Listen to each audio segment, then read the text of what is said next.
That's awesome. Okay, we're recording and I'll edit stuff. Hi, everyone. My name is Clarissa Sorensen-Unruh, and I'm your instructor for or facilitator, something along those lines, for this track of the Digital Pedagogy Lab. And today we're going to be talking about critical pedagogy with the co-founder of the Digital Pedagogy Lab and Hybrid Pedagogy, Jesse Stommel. Hi. Awesome. So how Good do to see you define critical pedagogy, Jesse?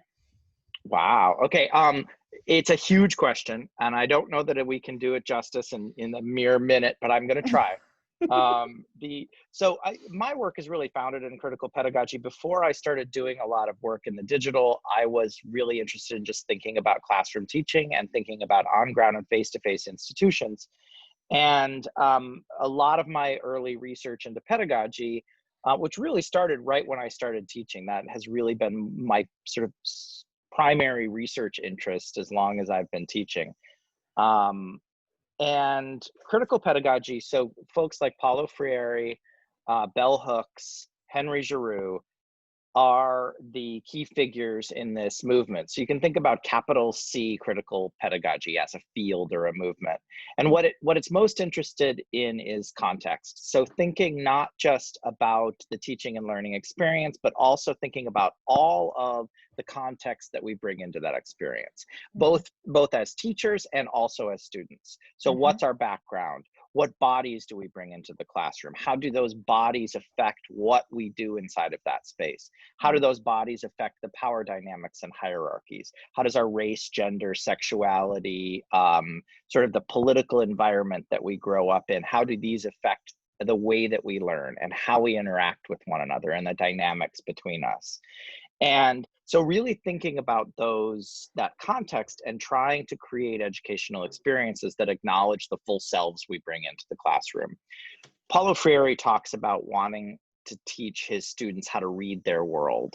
So to make them readers of their world so that they can analyze their own experience in their own context. And the idea for him was that this is how he could help get them to a place of liberation and help them deal with the oppressions that they were facing, get them to be close readers of their world so that they could make changes within that world. And so ultimately then my work has been thinking about, as I've moved more and more of my teaching into digital space, both my face-to-face teaching, which now is mediated by technology, and my online or hybrid teaching, thinking about how any of that stuff translates into digital pedagogy, digital space. So that's critical digital pedagogy, really thinking about all three of those words, like what is teaching pedagogy? What is the digital and how does it interact with or interface with our teaching? And then this critical element, how does our context, how does our backgrounds impact all of this? And so thinking about those as like a rolling ball of things that we're engaging with as teachers. Okay. And it's complicated because I don't necessarily think a lot of those tenets of critical pedagogy really do translate neatly into digital interfaces. I think an interface like the LMS, for example, is really set up to, it's set up to turn students into just rows in a spreadsheet. And turn their work into just columns in a spreadsheet. There's no space for context. There's no space for bringing the full self of a student into the learning management system. So to some degree, it's about realizing that we have to look askance, kind of raise our eyebrow at some of those tools and say, there's actually no way to get sort of radical, liberative, critical pedagogies inside of a space like the learning management system. Interesting. Yeah, no, that's really helpful. So why would you say that critical pedagogy and critical digital pedagogy are important to implement in the classroom? And do you have some examples of how you do that? Yeah. So in classroom and face-to-face teaching, I think that nevertheless, a lot of that work is mediated by technology. A really good example that I have is when I first started teaching in 1999. I'm showing my age. People are now like trying to figure out how old I am. I'm old. I'm old. You're not that old. So when I first started teaching, I remember the experience of and I've always used a website for my classes. Mm-hmm. So that's always sort of been there. But I Mm-hmm. remember printing out the syllabus. And that first semester, I still used a full syllabus. I did move Mm-hmm. pretty quickly towards just using a one-page syllabus. But I remember that my students would register for the class, and then the first interaction they would have with the class was showing up on the first day. Mm-hmm. And me, as they walked in, I would say hello to each student and hand them a syllabus. Mm-hmm. And then we would talk to one another and introduce ourselves to one another, even before they looked at that thick piece of paper that I had handed them as they walk in. And I would write something on the board, a message telling them, I'm telling them hello. Mm-hmm. And and so this was the first way they engaged with the class. Mm-hmm. Fast forward to the experience my students are having now, that isn't where they first engaged the class. The first place where they engage the class, even face-to-face classes, is the learning management system. The Mm-hmm. learning management system is standardized at my institution. Mm-hmm. Every class automatically gets a course created in the learning management system. If I Mm-hmm. don't put anything in the learning management system shell for our course, it still sits there empty. Mm-hmm. And even if I just put a small amount there, that's where they go first. So students Mm-hmm. actually go to see the syllabus and see the course inside of a space like the learning management system before they have me smiling at the door and telling them Mm-hmm. hello. So Mm-hmm. one of the things I would say is that even when we're teaching face to face, we have to recognize that a lot of our work is being mediated by technology. And something as important as that hello and the eye contact that you make when you see each student walk in Mm-hmm. is so crucial to the relationships that you develop. How is your learning management system saying hello? What voice is it saying hello in? Right. What, Right. and so ultimately, when you start to think, do I want that moment replaced by a computer? And Right. if that moment is necessarily going to be replaced by a computer, what do I need to put in that learning management system shell so that the first thing the students see when they pop into the course is that hello? What does that hello look like? And so you Mm-hmm. think about the first page of our learning management systems, Mm-hmm. like, does it say hello? And same thing with our syllabi. Our syllabi are usually loaded with bureaucracy. The first Mm-hmm. 3 pages are nothing but bureaucracy before they get to any of the Mm-hmm. texts that we're going to be talking about or any of the materials or topics we're going to be engaged with. Mm-hmm. And usually right at the top is like the course number and the room space. Like the Mm-hmm. whole first block on the top third of the page is like Right. the worst kind of bureaucracy. Where is that It's like the most hello? offensive. Because it's just a bunch of codes that don't mean anything. It's actually machine readable, not human readable. Right, right. And so where do we get to the hello? And so thinking about these things, it asks us to try and think of those very human relationships we have or want to have with students, whether Mm-hmm. we're face to face or in a classroom. And then Right. how do we bring those human relationships into our technological relationships, Right. into our syllabi, into the learning management system, into our Twitter profiles or our Mm-hmm. the Slack for our class? Where do we put that hello and how do we get it there as early in the interaction as possible? Okay, so I have a question that's kind of off of what I sent you, because I think you've talked about how we break critical digital pedagogy pretty easily, because the LMS and the syllabus are two places that we immediately break that. Do you have another Mhm. place where we break, or where we kind of do the opposite of what we would like to be doing in terms of critical digital Yeah. pedagogy? Yeah. Well, I mean, this is a biggie, and this one won't surprise you, I don't think, and it probably won't surprise anyone who knows my work. But ultimately, I think that the biggest system that breaks our pedagogy, and Mm-hmm. also, and a break is interesting because it definitely breaks it, but I also think in some ways it makes it impossible. It makes it Mm-hmm. impossible to even start building a pedagogy from the beginning. Mm-hmm. So sure, it breaks it, but it also, like, the first thing that we're able to build inside of our pedagogies, inside of our classrooms, inside of the learning environments we want to create, the relationships we build with student are malformed from the start. And Mm-hmm. ultimately that's our systems for grading. Mm-hmm. um, our Yeah. systems for grading, and if you just reduce our systems for grading to what they look like visually, it's a Mm-hmm. spreadsheet. Ugh. Even if Yep. it's a spreadsheet, and it's a spreadsheet where you have little cells and you can enter things one at a time. And as I was pointing out before, it's a spreadsheet where students are just columns. Every student has the same amount of space in the column. Their name looks the same. And then their work, rows, I mean, and then their work is just a series of columns. And so ultimately, from the start, that's the relationship that we have with students. We are the master of a spreadsheet, and they are reduced to just rows in the spreadsheet and their work to columns. And so this is where we start from when we start building a pedagogy. And we're reminded of this system nonstop, no matter what approach we take to grading.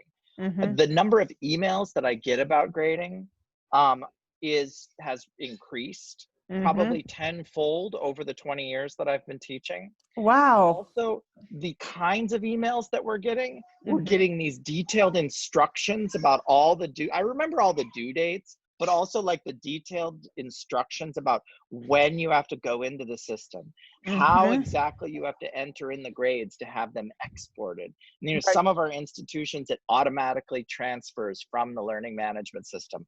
My current institution has a separate system I have to go in. So I would have to put in all their grades inside the learning management system. And then at the end of the term, I would have to go to the separate system and re-enter everything. So all of these moments where this is what students are. Yeah, that's so incredibly true. There's no narrative in a spreadsheet. And you know, as a statistician, I really like spreadsheets. But I could see that is like the wrong way to treat human beings. Yeah. Well, and also there's no context, because every student is essentially every student is flattened. Every student is just a row. They don't, they're suddenly, and then even when you look at the grading, I don't believe in comparative grading. When students get grades, I don't think I gave Clarissa a B+. Am I really going to give this Jesse guy an A-? He did X, Y, and Z. She did X, Y, and Z. Like, I feel like those comparisons immediately end up being invidious, because who you are and what you brought into the classroom in the first place is so different than who I am and what I brought into the classroom in the first place. To expect us to have the exact same outcomes at the end, it's not only folly, but it's just bizarre. And so then when you get to this point of grading, it's a stack where you can literally see, okay, I just gave this person a B, I'm giving this person a C, and then I'm giving this person a D. And you've got this row where you're set up to compare them. So even if you don't want to compare your students to one another, even if that's outside your philosophy, the system is designed so that you do compare your students to one another. Yeah, I was, wow, I mean, you just described STEM to pretty much a T. So we're going to need to do some work, because a lot of STEM professors have bought into the comparative grading. That's the essence of the way that STEM is often done. And so, curves, like grading on a curve, for example. And really, grading on a curve depends upon the idea that all of your students brought the same equal selves into the relationship. Which they didn't. Because then you can normalize their performance across a curve. But the thing is, they didn't. And so really what you end up with when you got that picture of the curve at the end, you end up less with what they did in the course, and you end up more with a picture of the selves they brought into the course, the very different selves they brought into the course. So what would be really interesting in a sort of somewhat more traditional STEM grading approach is if you found a way to create a curve of the selves that students brought into the class. And I think I mean this more metaphorically. I don't necessarily think you could do this with like a simple pretest or something like that. But if you could find some way to create a picture of who your students were when they came in, maybe a combination of a pretest and a self-assessment. And then you could compare that and use that as a way to develop this curve that you have at the end. So then it would be this really adaptive curve. Like that then might, I love pictures. I love graphs. I love, you know, and so if there was some way for that actually to account for the complex selves that students are and that they bring in. And, you know, I talk about their context and what they bring into the learning environment, but think about the experience they have during the class as well. We might have a student who is a mother who is abused at home and is having to Right. leave the home during the semester in Right. order to escape physical abuse. Or Right. maybe she can't escape the physical abuse and she's in your class. And that means every single moment of that class becomes affected by this immediate experience. I think Right. COVID-19 is a really great example. Right. So many of our students, they were always having these acute traumas, Right. but almost all of our students are dealing with acute traumas on some level or another. So their Right. performance throughout a course becomes, if we actually just measure it in a traditional, it will look erratic. But the Right. truth is that my experience of the students I'm working with is their performance is not erratic. They are Right. rising to these challenges. Right. What's erratic is their lives are erratic. And Right. so Right. we take constant context and we just transplant it onto performance, and we Right. imagine that what we're seeing is some pure performance. But that isn't what we're That's seeing, not is what we're not a saying. picture of their performance. Right. Right. No, it's absolutely not. And training students to understand that is actually one of the hardest things I find. Yeah. Is helping them understand that that's not that grades have very little to do with learning. Yeah. In fact, Well, I would say they don't have anything to do with learning. I think that that's not surprising because our students are well trained at our system, the system we Mhm. have. They are Mhm. wizards at it. Yeah. More than us. I mean, think about us. I mean, these students are taking 5 classes, each have a slightly different way of measuring them. Mhm. Almost all of them quantitative standardized systems. They might have the 1 Mhm. or 2 outlier classes that is doing something different. Semester after semester, they're having that experience, and they've also grown up with it from the youngest age. Right. And so they are masters of grading. They Right. understand it so deeply. So in Right. some ways, taking grades away is a kind of pulling a rug out from under them and saying, we're going to do this different.